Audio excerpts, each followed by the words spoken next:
Assalamualaikum warahmatullahi wabarakatuh. Selamat pagi teman-teman. Perkenalkan, saya Suci Ramadanti. Saya di sini sebagai moderator yang akan memimpin presentasi pada pagi hari ini. Presentasi pada pagi hari ini yaitu tentang ortopedagogik dengan dosen pengampu Bapak Muhammad Lutfi Oktarianto MPD. Kami dari kelompok 1 yaitu saya sendiri Suci Ramadanti dan rekan saya Nurul Komaria, Nita Risma Wahyuni, Alfa Saili Adaba, dan Fitayatul Hidiyah.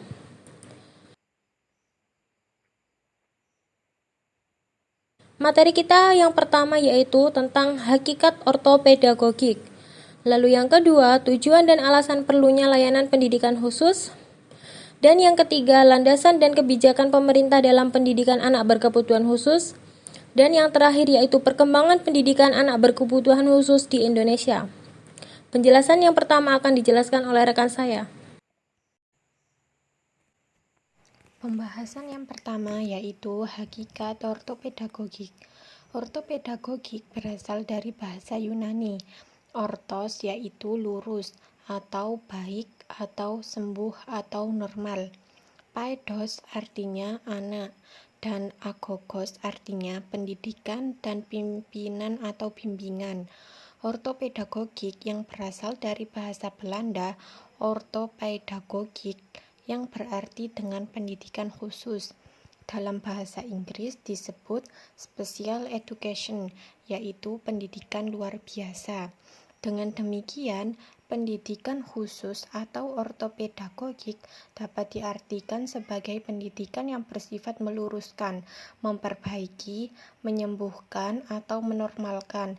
Pada awal perkembangannya, pendidikan khusus hanya diperuntukkan bagi anak-anak yang menyandang ketunaan atau cacat. Pembahasan yang selanjutnya yaitu tujuan dan alasan perlunya layanan pendidikan khusus. Tujuan, alasan perlunya layanan pendidikan khusus yaitu untuk membantu peserta didik yang menyandang kelainan fisik atau mental, perilaku dan sosial agar mampu mengembangkan sikap, pengetahuan, dan keterampilan sebagai pribadi maupun anggota masyarakat dalam mengadakan hubungan timbal balik dengan lingkungan sosial, budaya, dan alam sekitar, serta mengembangkan kemampuan dalam dunia kerja atau mengikuti pendidikan lanjutan, serta memiliki budi pekerti luhur. Yang selanjutnya yaitu alasan perlunya layanan pendidikan khusus. Ada 3 alasan pokok perlunya layanan pendidikan khusus. Ketiga alasan tersebut adalah 1. Karena manusia makhluk hidup yang berbeda-beda. 2. Karena tanpa adanya layanan pendidikan khusus, potensi anak tidak dapat berkembang optimal. Anak yang memiliki kapasitas yang jauh dari bawah kapasitas anak lain pada umumnya akan merasakan sangat berat untuk memenuhi tuntunan kurikulum. Sebaliknya, anak yang memiliki kapasitas jauh lebih tinggi dari kapasitas anak lain pada umumnya akan merasa terhambat oleh anak lain dalam menyelesaikan tugas-tugas pembelajaran. Yang ketiga yaitu tanpa adanya layanan pendidikan khusus, maka anak luar biasa terutama yang tergolong cacat akan mengalami kesulitan dalam melakukan penyesuaian sosial. Baik, materi yang selanjutnya yaitu landasan kebijakan pemerintah dalam pendidikan ABK. Landasan penyelenggaraan pendidikan inklusif. Landasan yang digunakan dalam penyelenggaraan pendidikan inklusif di Indonesia yaitu dibagi menjadi 3. Yang pertama, landasan filosofis, yang kedua landasan yuridis, dan yang ketiga landasan empiris. Di sini saya akan menjelaskan landasan filosofis. Secara filosofis, penyelenggaraan pendidikan inklusif dapat dijelaskan sebagai berikut. Yang pertama, bangsa Indonesia adalah bangsa yang budaya dan lambang negara burung Garuda, yang berarti Bhinneka Tunggal Ika. Keragaman dalam etnik, dialek, adat istiadat, keyakinan, tradisi, dan budaya merupakan kekayaan bangsa yang tetap menjunjung tinggi persatuan dan kesatuan dalam negara Republik Indonesia. Yang kedua, pandangan agama, khususnya Islam, antara lain ditegaskan bahwa manusia diciptakan berbeda-beda untuk saling silaturahmi dan bahwa kemuliaan manusia di sisi Allah adalah ketakwaan. Yang ketiga, pandangan universal. Hak asasi manusia menyatakan bahwa setiap manusia mempunyai hak untuk hidup, hak pendidik, hak kesehatan, serta hak pekerjaan. Landasan penyelenggaraan pendidikan inklusif yang kedua yakni landasan yuridis. Secara yuridis, pendidikan inklusif dilaksanakan berdasarkan atas. Poin yang pertama, UUD 1945. Poin yang kedua, UU nomor 4 tahun 1997 tentang penyandang cacat. Poin yang ketiga, UU nomor 39 tahun 1999 tentang hak asasi manusia. Poin yang keempat, UU nomor 23 tahun 2002 tentang perlindungan anak. Poin yang kelima, UU nomor 20 tahun 2003 tentang sistem pendidikan nasional. Poin yang keenam, peraturan pemerintah nomor 19 tahun 2005 tentang standar nasional pendidikan. Poin yang ketujuh, surat edaran Dirjen Dikdasmen nomor 380/C6/MN/2003 tanggal 20 Januari 2003 perihal pendidikan inklusif, menyelenggarakan dan mengembangkan di setiap kabupaten atau kota sekurang-kurangnya 4 sekolah yang terdiri dari SD, SMP, SMA, dan SMK. Poin yang ke-8, Peraturan Menteri Pendidikan Nasional Republik Indonesia Nomor 70 Tahun 2009 tentang pendidikan inklusif bagi peserta didik yang memiliki kelainan dan memiliki potensi kecerdasan atau bakat istimewa. Akan tetapi ada yang berbeda, yaitu khusus untuk DKI Jakarta. Landasan yuridis yang berlaku yaitu Peraturan Gubernur Nomor 16 Tahun 2007 tentang penyelenggaraan pendidikan inklusif. Lalu yang ketiga yaitu landasan empiris. Landasan empiris yang dipakai dalam pelaksanaan pendidikan inklusif yaitu yang pertama, Deklarasi Hak Asasi Manusia 1948. Yang kedua, Konvensi Hak Anak 1989. Yang ketiga, Konferensi Dunia tentang Pendidikan untuk Semua tahun 1990. Yang keempat yaitu Resolusi PBB nomor 48 tahun 1993 tentang persamaan kesempatan bagi orang berkelainan. Yang kelima, Pernyataan Salamanca tentang Pendidikan Inklusif tahun 1994. Yang keenam, Komitmen Dakar mengenai pendidikan untuk semua tahun 2000. Deklarasi Bandung 2004 dengan komitmen Indonesia menuju pendidikan inklusif. Dan yang terakhir ke-8 yaitu Rekomendasi Bukit Tinggi 2005 mengenai pendidikan yang inklusif dan ramah. Selanjutnya yaitu kebijakan pemerintah tentang pendidikan inklusif. Secara filosofis maupun legal formal, hak mendapatkan pendidikan bermutu bagi semua warga negara. Dalam pembukaan Undang-Undang Dasar 1945 menyatakan bahwa mencerdaskan kehidupan bangsa dan seluruh tumpah darah Indonesia merupakan salah satu tujuan dari berdirinya negara Republik Indonesia. Pelaksanaan pendidikan inklusif baik di kancah internasional maupun nasional ditunjukkan oleh beberapa konsensus. Kebijakan ini terurai dalam undang-undang. Yang pertama, dalam internasional. Pada tahun 1948, Deklarasi Universitas Hak Asasi Manusia. Deklarasi Universitas Hak Asasi Manusia pada tahun 1948 menegaskan bahwa setiap orang mempunyai hak atas pendidikan. Yang kedua, pada tahun 1989, Konversi PBB tentang hak anak. Konvensi ini telah ditandatangani oleh semua negara, kecuali Amerika Serikat dan Somalia, yang menyatakan bahwa pendidikan dasar se-Yogyakarta wajib dan bebas biaya bagi semua, pasal 28. Yang ketiga yaitu pada tahun 1990, Deklarasi Dunia tentang Pendidikan untuk Semua Jomtien. Pada tahun 1990 di Jomtien, Thailand, PBB menyelenggarakan The World Education Forum yang dihadiri oleh 155 negara dan puluhan NGO dari seluruh dunia. Yang keempat yaitu pada tahun 1993 Peraturan Standar tentang Persamaan Kesempatan bagi para penyandang cacat.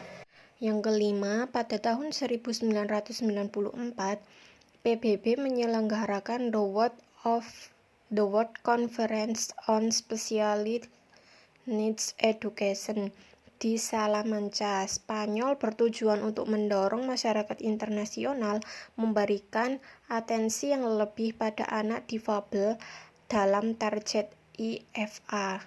Yang keenam yaitu kebijakan-kebijakan internasional lain khusus difabel. Yang ketujuh, pada tahun 2001, Flagship PUS Pendidikan untuk Semua tentang pendidikan dan kecacatan. Program ini diluncurkan pada akhir tahun 2001 dengan tujuan menempatkan isu kecacatan dengan tepat pada agenda pembangunan dan menunjukkan pendidikan inklusif sebagai pendidikan utama untuk mencapai tujuan pendidikan untuk semua. Dan yang terakhir yaitu kebijakan internasional khusus difabel. Selanjutnya yaitu yang kedua, nasional. Kebijakan pemerintah sebagai komitmen untuk mewujudkan penyelenggaraan pendidikan inklusif di Indonesia dapat ditandai dengan lahirnya undang-undang sebagai berikut. Yang pertama, Undang-Undang Nomor 4 Tahun 1997 tentang penyandang anak cacat. Dalam undang-undang ini terdapat beberapa poin penting yang ingin mempertegas dalam hal pendidikan inklusif. Yang pertama, landasan, asas, dan tujuan. Pasal 2 yang berbunyi upaya peningkatan kesejahteraan sosial penyandang cacat berlandaskan Pancasila dan Undang-Undang Dasar 1945. Pasal 3, upaya sebagaimana maksud dalam pasal 2 berdasarkan keimanan dan ketakwaan terhadap Tuhan Yang Maha Esa. Manfaat kekeluargaan adil dan merta, keseimbangan, keserasian, kelarasan dalam perkehidupan, hukum, kemandirian, dan ilmu pengetahuan serta teknologi. Pasal 4, upaya sebagaimana dimaksud dalam pasal 2 yang diselenggarakan melalui pemberdayaan penyandang cacat bertujuan terwujudnya kemandirian dan kesejahteraan. Yang kedua, hak dan kewajiban, yaitu pada pasal 5, setiap penyandang cacat mempunyai hak dan kesempatan yang sama dalam segala aspek kehidupan dan penghidupan. Pada pasal 6, setiap penyandang cacat berhak memperoleh pendidikan pada semua satuan, jalur, jenis, dan jenjang pendidikan. Hak yang sama untuk mengembangkan bakat, kemampuan, dan kehidupan sosialnya, terutama bagi penyandang cacat anak dalam lingkungan keluarga serta masyarakat. Pada pasal 7 menyatakan yang berkenaan kewajiban, yaitu setiap penyandang cacat mempunyai kewajiban yang sama dalam kehidupan bermasyarakat, berbangsa, dan bernegara. Kewajiban sebagaimana dimaksud dalam pasal 1, pelaksanaannya sesuai dengan jenis dan derajat kecacatan. Pada pasal 9 yang berbunyi setiap penyandang cacat mempunyai kesamaan kesempatan dalam segala aspek kehidupan dan penghidupan pun begitupun dalam pasal 10 sampai 15. Yang ketiga, Undang-Undang Nomor 23 Tahun 2002 pada pasal 48 dan 49 tentang perlindungan anak. Pada pasal 48, pemerintah wajib menyelenggarakan pendidikan dasar minimal 9 tahun untuk semua anak serta pada pasal 49, negara, pemerintah, keluarga, dan orang tua wajib memberikan kesempatan yang seluas-luasnya kepada anak untuk memperoleh pendidikan. Dalam undang-undang ini pun semakin memperjelas bagaimana seorang anak mendapatkan hak yang sama, baik dalam hak mendapatkan pelayanan kesehatan, jaminan sosial, dan mendapatkan perlindungan. Pada nomor 4 Undang-Undang nomor 20 tahun 2003, pada pasal 5 ayat 1 sampai dengan 4, negara mempunyai hak yang sama untuk memperoleh pendidikan yang bermutu.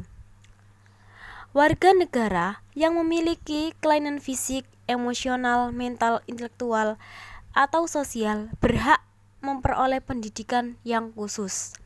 Warga negara di daerah terpencil atau terbelakang serta masyarakat adat yang terpencil berhak memperoleh pendidikan layanan khusus. Warga negara yang memiliki potensi kecerdasan serta bakat istimewa berhak mendapatkan pendidikan yang khusus. Setiap warga negara berhak mendapatkan kesempatan meningkatkan pendidikan sepanjang hayat. Nomor 5. Surat Edar Dirjen Manajemen Pendidikan Dasar dan Menengah, Kemendiknas nomor 380 pada tanggal 20 Januari 2003. Yang keenam, Permendiknas nomor 7 tahun 2009 tentang pendidikan inklusif, serta yang terakhir PP nomor 17 tahun 2010 pasal 127 sampai dengan 142 tentang pengolahan dan pelayanan serta penyelenggaraan pendidikan. Perkembangan pendidikan anak berkebutuhan khusus di Indonesia. Lembaga pendidikan di Indonesia tidak hanya ditunjukkan kepada anak yang memiliki kelengkapan fisik, tetapi juga kepada anak yang berkebutuhan khusus. Pada dasarnya, pendidikan untuk berkebutuhan khusus sama dengan pendidikan anak-anak pada umumnya. Beberapa sekolah umum juga telah dibuka bagi anak-anak dengan kebutuhan khusus ini. Sistem pembelajaran yang disesuaikan dengan keadaan siswa menjadi salah satu keunggulan yang ditawarkan sekolah-sekolah ini. Pada tahun 1901, pendidikan formal pertama untuk anak tunanetra didirikan di Bandung. Pada tahun 1927, sekolah untuk anak-anak Belanda yang tergolong tunagrahita. Pada tahun 1930, sekolah untuk anak-anak Belanda yang tergolong tunarungu. Pada tahun 1942, Belanda memperkenalkan sistem persekolahan dengan orientasi barat untuk pendidikan bagi anak-anak berkebutuhan khusus. Dibuka lembaga-lembaga khusus. Sedangkan 7 tahun setelah proklamasi kemerdekaan, Pemerintah Republik Indonesia mengundangkan undang-undang yang pertama mengenai pendidikan, mengenai anak-anak yang mempunyai kelainan fisik atau mental. Undang-undang itu menyebutkan pendidikan dan pengajaran luar biasa diberikan dengan khusus untuk mereka yang membutuhkan. Jadi, kesimpulannya, pendidikan luar biasa disebut juga dengan pendidikan khusus yang dalam bahasa Inggris disebut special education. Pendidikan khusus juga disebut dengan ortopedagogik yang berasal dari bahasa Belanda orthopedagogik.